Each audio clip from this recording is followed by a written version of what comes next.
Hello, everyone, and welcome to Believe in Bills. I am Sal Maiorana, and my co-pilot Adam Benini is out traveling the world somewhere today, so he was not available. So I called in to the bullpen one of my aces, Jay Skurski, Buffalo News. How you doing, bud?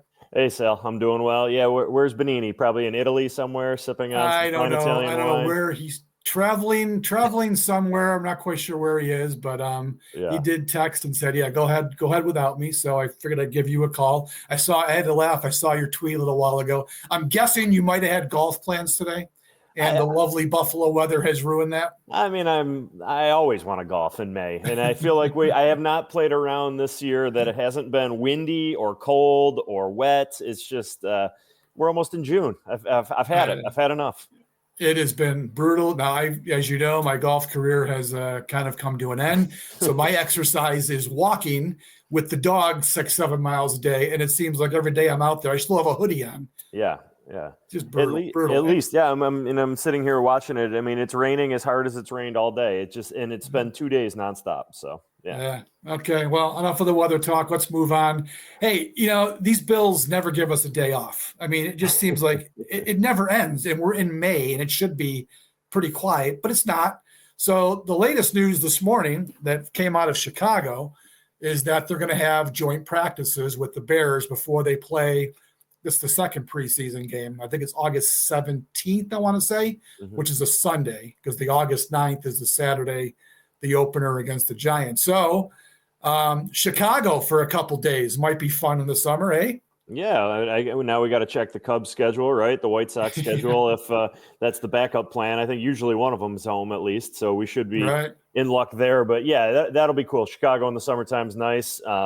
Following a pattern, right? Bills did this last year against the Steelers before they played down in Pittsburgh. Clearly, they like it. They must feel like they get some meaningful work in those practices.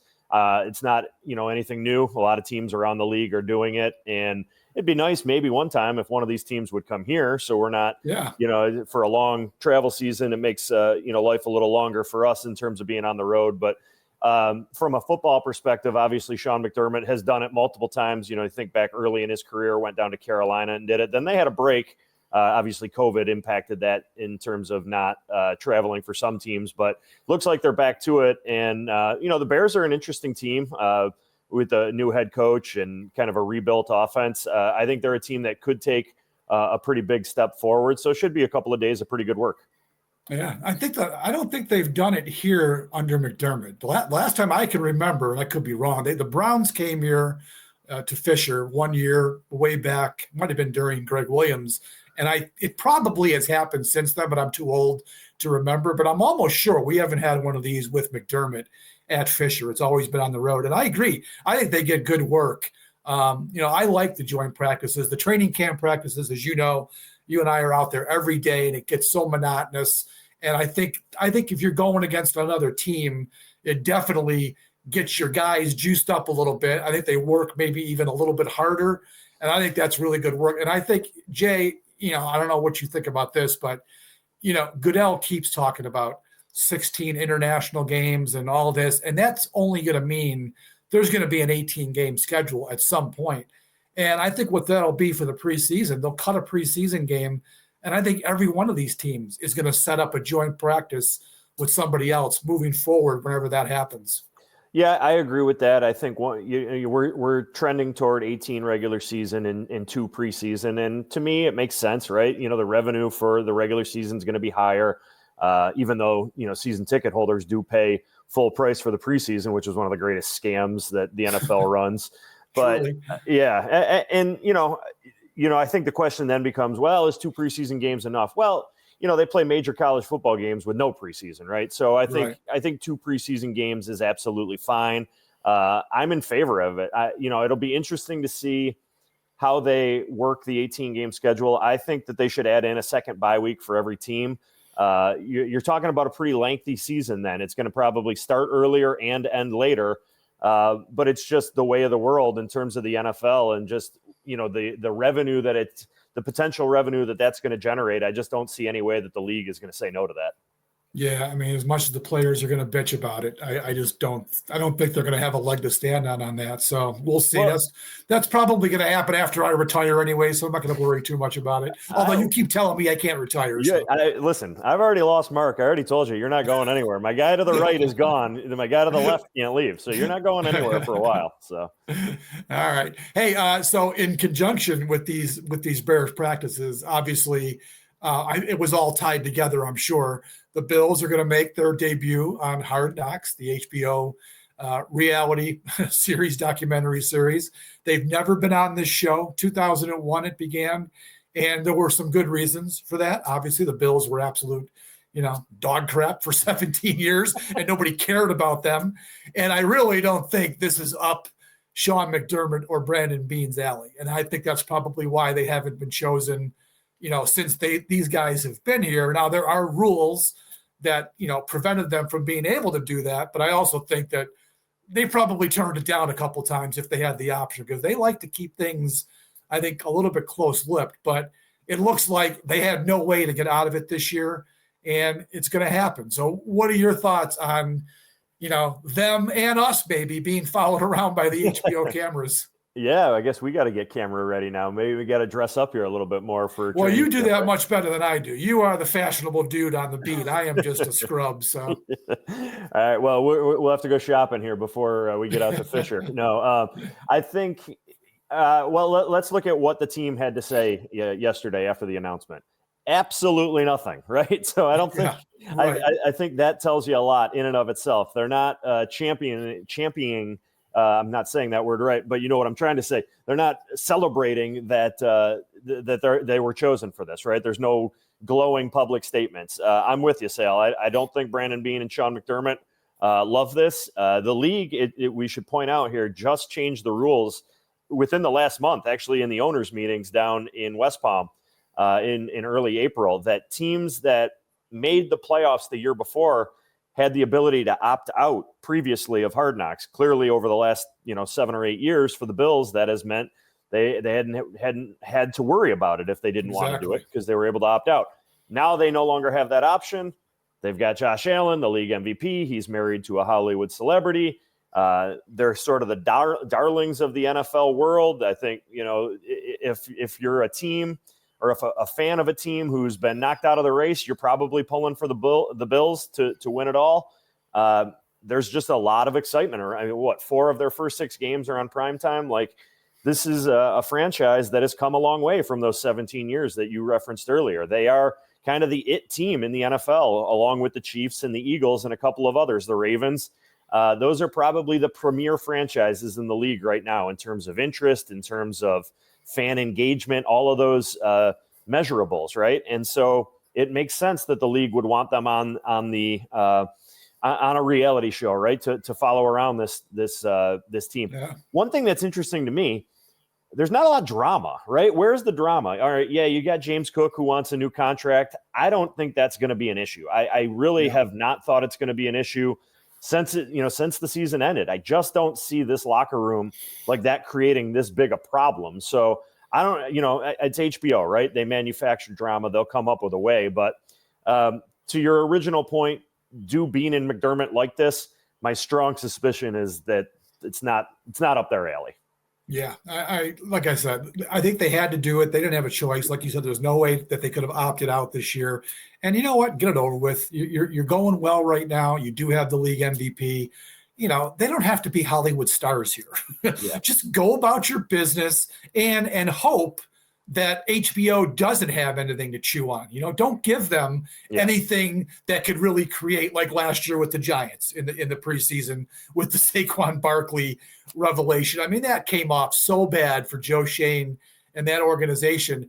The Bills have done a generally pretty good job of keeping the drama to a minimum. Yeah, Stephon Diggs created a little bit. I mean, HBO would have loved it a couple of years ago. Yeah. With Diggs here, there would have been a little bit of juice there. But just don't give them anything. Just make it as boring as possible. HBO won't like it. The fan base that's watching it probably won't like it. But I'll tell you what, if they get through this experience without being embarrassed in any way, Bean and McDermott can smile and know that they probably won't have to do Hard Knocks for a few years. So Yeah, that's what I think the hope is. Yeah, and it's not going to create any distractions or any drama. And, you mentioned Joe Schoen. You and I both know him well. Think he's a great dude. I mean, that's tough. That's a tough look in his career. And you don't think Brandon Bean knows that? I mean, he's well aware of what that's meant. And so I would agree with you wholeheartedly that Bean and McDermott's number one priority is let's not have a moment like that. Yeah. And matter of fact, the cameras will probably be rolling when the Giants come here. Yeah, they're going to be in town for that first preseason game. So maybe that's part of it too, right? You get New York and Chicago for HBO, big markets. Their teams are going to be on film. It was probably a confluence of a lot of different things that led to this moment. So it'll be interesting, I guess. I mean, watching the show, I'll be honest, Jay, I haven't really watched that show all that much. I remember watching it early on and it was interesting. And then, you and I live this life. We know a lot of what goes on behind the scenes, and it just didn't really hold much sway for me in recent years. So I guess it'll be good to go back and, I'll obviously be watching these shows after they're taped, looking for you and I, of course, and make sure we didn't make fools of ourselves somewhere. But it'll be interesting. I think Bills fans will enjoy it because they're going to get a look that they rarely ever get. We're there. We don't get any behind the scenes time with these guys. We don't go up in the dorms and play cards and hang out with these dudes. All we see them is on the field and at the podium there. So I think Bills fans will sink their teeth into it, and it's probably a very good thing for the franchise.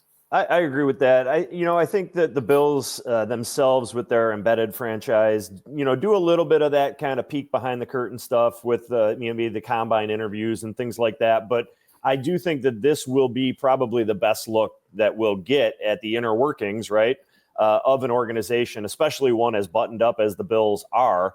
So I do wonder what will be the drama that comes out of this. What will be the storylines? Because again, it's a team that, in my mind, doesn't have a lot of overwhelming potential landmines in terms of controversy or anything like that. I mentioned the Cook thing. But to me, I don't see that as being a distraction. And beyond that, all we heard last year was what great chemistry this team had. So it's going to seem like to your point, it's going to be a lot of guys talking about how much they love each other. And that's great, but I don't know if that makes for HBO level drama. Yeah. Speaking of Cook, we might as well broach that right now because he hasn't shown up yet for these OTA sessions. We'll see. We're there on Tuesday. We have access again. And then obviously the mini camp is 3 weeks from now. June 10th, I think, is when it starts. Yep. That's mandatory. So if he doesn't show up for that, he's going to get fined. The closest the Bills came to having a problem was a couple of years ago when Stephon Diggs did show up for the first day and then was sent home. And then, McDermott created that shitstorm that he started that day. But I would expect that James Cook is going to be there for the mandatory. He's probably not going to be happy. He won't have a contract extension in hand at that point. I don't see this as a problem, Jay. I mean, What's he going to do? I mean, he's going to show up at training camp and he's going to play the season. He wouldn't be stupid enough to sabotage his career and sit out because, quite frankly, I don't see him getting an extension. I think it's going to be he's going to play this year on the last year of his contract and then fine, go to free agency if you want. I don't see the Bills budging on this. Do you? Do you see them bringing him in for, say, let's throw a number out, $12.5 million per year? Do you see something like that happening?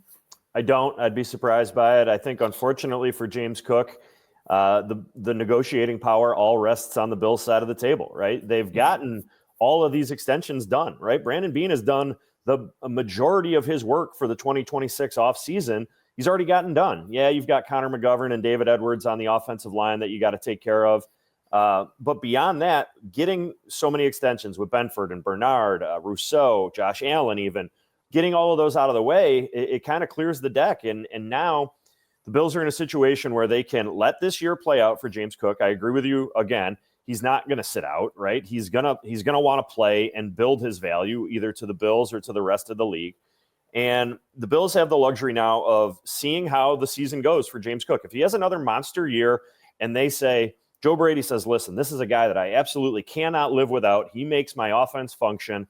Well, then they've got the franchise tag that they can use. And the cost to do that for a running back is really not prohibitive, right? And so that locks him in for at least another year. Or, less likely, but they could, pursue an extension after this season. But here's the thing. I said, unfortunately, at the beginning when I said that about James Cook. James Cook was their best player on offense in the AFC Championship game, and that includes Josh Allen. He was remarkable in that game, and I think is a really, really good player. So when I say I'd be surprised, I don't want to rule it out entirely. Maybe he can play his way into being such a big part of this offense that they do say we really got to get this guy done. But I think a couple things here. Number one, I'm sure that Beane has not loved how public he's been in terms of the desire for the extension. His brother and him on Instagram or wherever it is. We just got done talking about how the Bills love to keep this kind of stuff in-house, right? And so I'm sure that hasn't sat well with him. And then number two, it's just the realities of the position.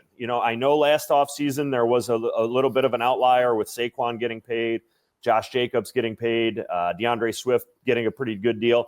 But you look at this offseason, and it didn't happen for running backs. It really doesn't happen for running backs. So I think the Bills are playing this perfectly. They're saying, we love James Cook. We're excited to have him.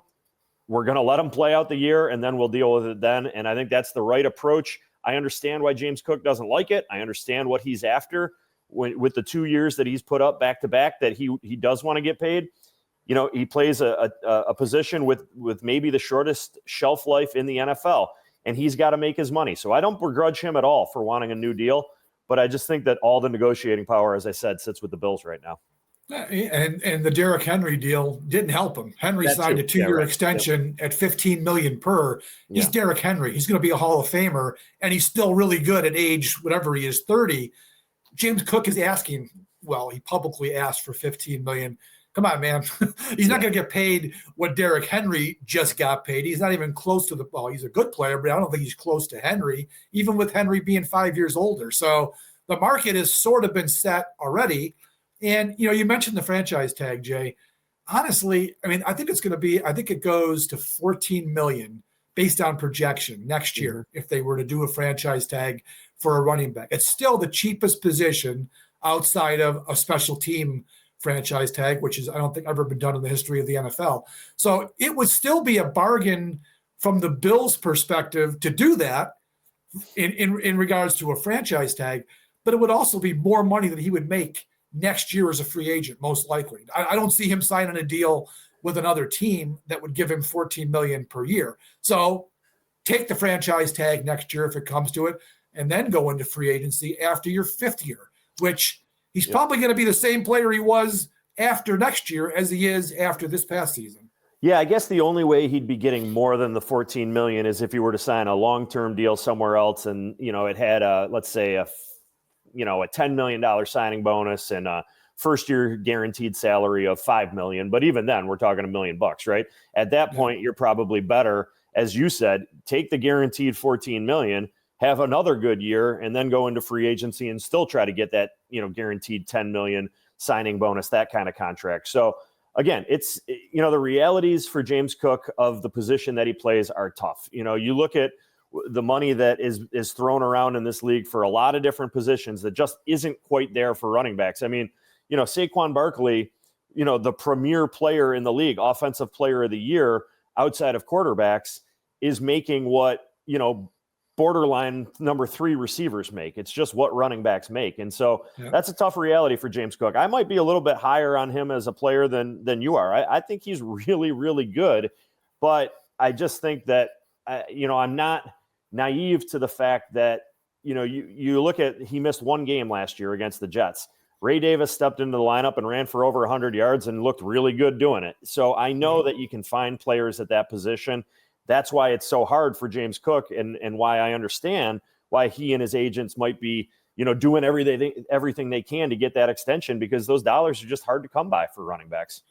And what he has to do this year, Jay, is prove that he can be an every down player, right? Yeah. We've talked about this. You've written about it. 45% of the snaps last year, I think, is what it was in the regular season. I'm sorry, man. You can't be making $15 million a year if you're on the field for less than half of your offensive snaps. And I understand that that's a position where you do like to rotate guys to keep them fresh, but he's got to be on the field more. And that's why I thought it was important for him to come into these OTAs and start working on the parts of the game that he needs to get better at, specifically pass protection. Now, I know you don't get that much in OTA. It's hard to do that with no contact, but he needs to learn to be better at that specific role so he can stay on the field more on third down and on obvious passing downs. And then if you can do that, he can become more functional in the passing game because he can get his chip and then get out there in the pattern. And once the ball's in his hands, he can do some fun things with it. So I think he has a ways to go. He's been really good these last 2 years. Obviously, with the ball in his hands, a terrific player. I think if he works on a couple other aspects of his game and gets on the field more often, that's going to strengthen his case. And then if he does that this year, maybe the Bills will come back. Who knows, in November with a contract extension. Yeah, we like what you've done, James. We see you're going to be an every down guy and get it done that way. So that's a possibility. Probably a long shot. I think the Bills have it in their mind. They're going to get the last year out of him, maybe a fifth year on the franchise, and then just move on. But we'll see. All right, enough on James Cook. We've beaten that to death today. Anything catch your eye from the rookie class? I know it's been a couple of weeks since rookie minicamp, and you don't really draw much from those sessions. But anything catch your eye then and then since then with this rookie class? A guy that maybe we are underestimating who could play a bigger role than we're thinking? The guy I'm talking about, I think it's two guys, Jordan Hancock and Dorian Strong. Those are 5th and 6th round picks who, Jay, I think they got a chance to make the team and maybe even contribute this year in certain roles. What do you think? Yeah, I mean, so you're probably talking about a couple of guys who have been around here for a while, beating them out. That would be Cam Lewis and Jamarcus Ingram in my mind, right? Yep. And so, yeah, that, taking 3 defensive backs, right, is really adding to the competition in that room. And so, when you add in signing Dane Jackson, signing Tre'Davious White, some notable names aren't going to make this team. It's just the numbers, and when I say notable, I mean guys who have contributed here, whether that be last year, Lewis and Ingram, or in years past, whether that's Tre'Davious White. I think that's unlikely in terms of him not making the team, but maybe Dane Jackson. I wrote this past week in my mailbag, when you look at areas of depth on this team, to me, there's 3 that really stand out: defensive backs, cornerbacks, and safeties, however you want to classify them. I think the D-line has a lot of depth, although the suspensions for Hoyt and Ogunjobi at the beginning of the year impacts that. And then offensive line, I think they've got a lot of depth too with everything that they've returned, right? I think the top 9 in terms of playing position, in terms of playing time, all returned. So those are the 3 areas where I look at it and say, boy, the Bills are really deep here.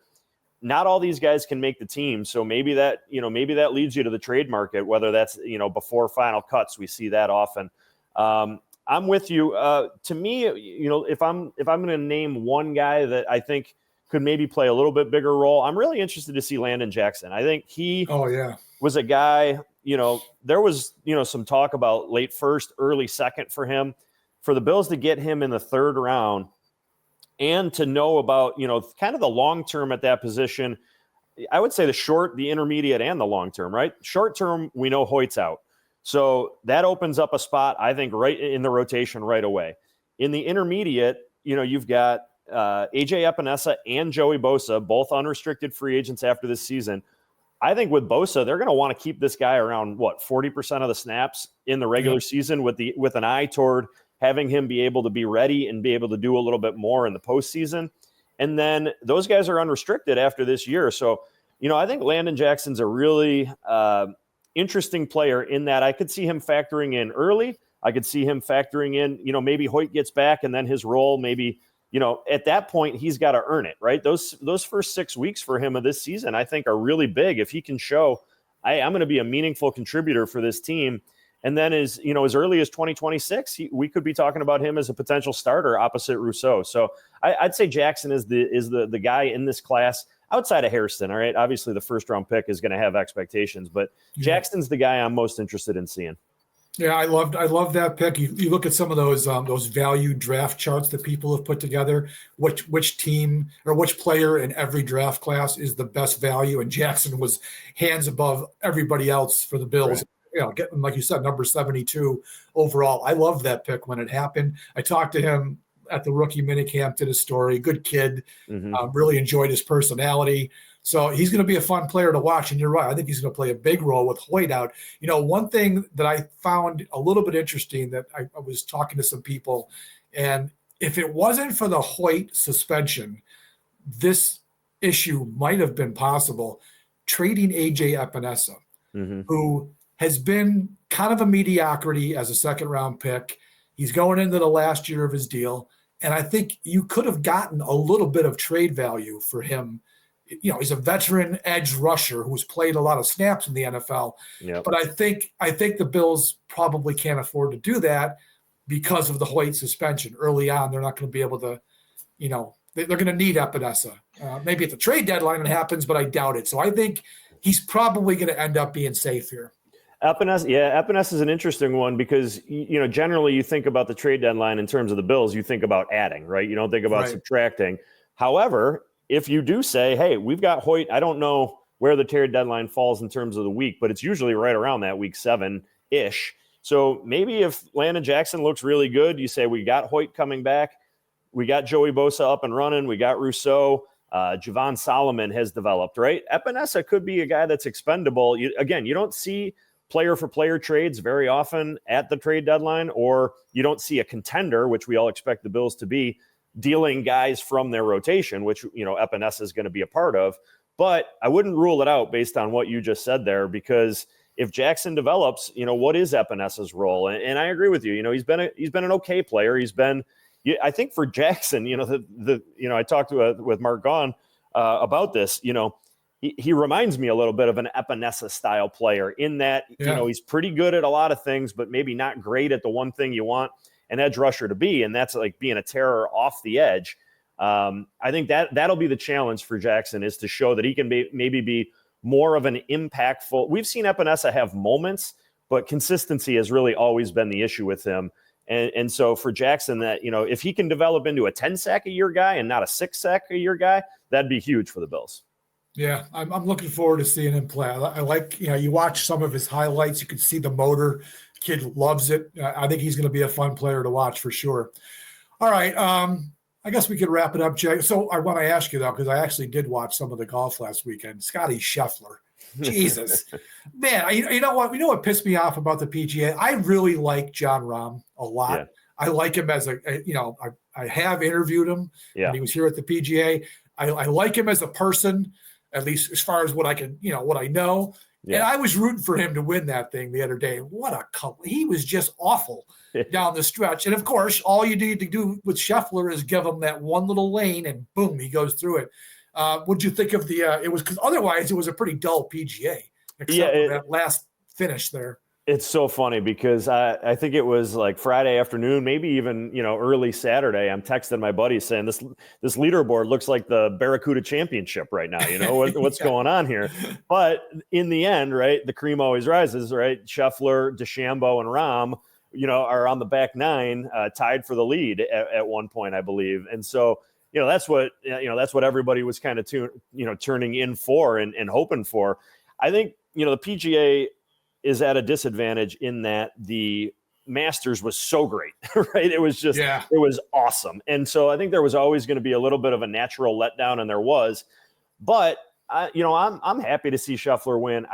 We've got to appreciate greatness, and Scheffler is undeniably great. I mean, he has he's been, as good as any player post Tiger in terms of longevity, and this stretch that he's on is incredible. And, he doesn't make a lot of headlines. He's not the most flashy, most exciting guy in the world, but my goodness, I mean, his run over the last 3 years is remarkable. And so I think professional golf is in a pretty good place outside of the obvious with the, Live and PGA not being able to figure out a way to bring these guys back. But Sal, I mean, I'm a golf sicko, and we're talking about it all the time in the media room, and the guys that used to cover the Bills, Fairburn and Rodak, and all of us are always talking about it. The interesting thing with Liv, I'm with you. I love Rom as a competitor in terms of, he's really introspective. You heard him talk about his round the other day when it fell apart, and I thought his answers were great. DeChambeau has been amazing for golf. Liv has not really poached anybody else of note over the last couple of years. And so it's like, for me, you've got DeChambeau, you've got Koepka, who is always a factor in the majors, and then you've got Rahm. Those are the three guys that if I'm the PGA Tour would say, man, I want those guys back. Beyond that, who do you miss? I mean, really? Nobody. Mickelson's, a non-factor anymore at his age. Dustin Johnson's game has completely fallen off the map since he went to Live. Patrick Reed and Bubba Watson are names, but they're not really. I mean, maybe Reed, hangs around at the Masters, stuff like that. But really, those three, DeChambeau, Koepka, and Rahm, are the guys that I really miss week in and week out on the PGA Tour. Beyond that, I feel like Liv has kind of become a non-factor. Nothing. Yeah. Who cares? Nobody cares about Liv. And I'll tell you what, I know they made gazillions of dollars by making that jump, but I would bet if you asked DeChambeau and Rahm specifically if they miss playing on the PGA Tour and they probably think it was a mistake taking the money out of it, I bet they would admit it, because you could just tell that Rahm would much rather be back on the PGA Tour. It's just too bad that right now it's not going to happen until they figure out a way to get the thing together. Yeah, and I mean, DeChambeau, I mean, what an amazing about face he's done in his career. I mean, he's the one guy that went to Live and became infinitely more popular, and I think a lot of that is the YouTube. YouTube. Yeah. I mean, listen, my son's 11; he loves watching Bryson on YouTube, and good for him. I mean, to see him, win the U.S. Open the way he did last year, to be in contention in these majors. I mean, it's great for golf. Those, I'd love to see those two guys back on tour competing, week in and week out with Scheffler and Rory and Justin Thomas and the guys on tour who stayed. Yeah. All right, Bills fans. Well, we had to go a little bit of golf there because I had Jay on today, and Jay's a big golf fan and a very good player. So we had to veer off, but we are going to wrap it up. Bills back, at least for us, in action on Tuesday. We'll be able to be out there watching practice, and then we will be back on the show sometime next week, I would imagine. Jay is going to be in the wings. I'll call him when I need him because I know he's always consistent and he'll jump in. So, Jay, I want to thank you for jumping in today. I know the weather helped because you weren't on the golf course, but thanks for being here, pal. Of course, and I'll make sure we get Bonini back to work next week. All right, folks. Until we talk to you again, have a great weekend here. Hopefully, the weather changes, and we will be back. We will be back with Believe in Bills. I'm going to get this right at some point, Jay, and not spit my words all over the place. We'll be back next week with Believe in Bills. Until then, have a great day. Take care.